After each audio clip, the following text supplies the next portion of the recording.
আসসালামু আলাইকুম। আশা করি সবাই ভালো আছেন। দেখাচ্ছি অ্যাডোবি ফটোশপ cs6 এ মাউথ ক্লিনিং কীভাবে করবেন সেটাই। চলুন দেখি কীভাবে করতে হয়।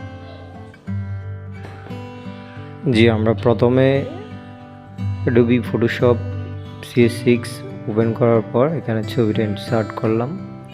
যেই ছবিটা আমরা এখানে আনছি এটা এখান থেকে আমাদেরকে এই যে একটা ডুপ্লিকেট লেয়ার ইনসার্ট করতে হবে।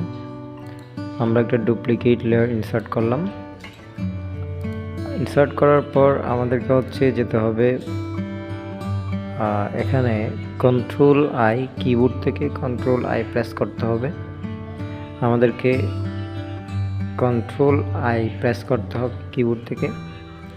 একটা ডুপ্লিকেট লেয়ার ইনসার্ট করার পর কন্ট্রোল আই প্রেস করতে হবে কিবোর্ড থেকে। তারপর এখানে নর্মাল আছে, নর্মাল থেকে আমাদেরকে প্রেস করতে হবে বেবি লাইট। দেন আসতে হবে এখানে ফিল্টার থেকে আদার থেকে হাইফাসের যে পয়েন্টটা আছে এই পয়েন্টটা 1.6.6। দেন ক্লিক টু ওকে। তারপরে এগেইন ফিল্টারে যাব, ফিল্টার থেকে ব্লার থেকে গ্যাসিন ব্লারে যাব। গ্যাসিন ব্লার থেকে আমরা যে পয়েন্টটা আছে এটা 1.2। দেন ক্লিক টু ওকে। এখন আমাদেরকে এই যে ডুপ্লিকেট লেয়ার নিয়েছিলাম সেখানে একটা মার্কস অ্যাড করতে হবে, লেয়ার মার্কস। দেন আমরা অ্যাড করলাম এখান থেকে। তারপর কন্ট্রোল আই প্রেস করতে হবে এগেইন, কিবোর্ড থেকে কন্ট্রোল আই প্রেস করলাম।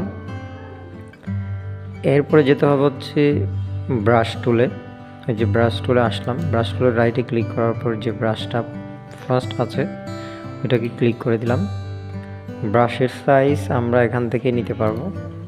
হ্যাঁ, তারপর আমরা ব্রাশ প্যানেল থেকে আমাদেরকে এই ব্রাশটাই চুজ করতে হবে। এই ব্রাশটাই, এটা সফট রাউন্ড বলা হয় এটাকে। দেন এটা চুজ করলাম। এরপরে আমরা মাউথটা ক্লিনিং করা শুরু করব। যে দেখেন আমি মাউথ ক্লিনিং করা শুরু করে দিয়েছি অলরেডি।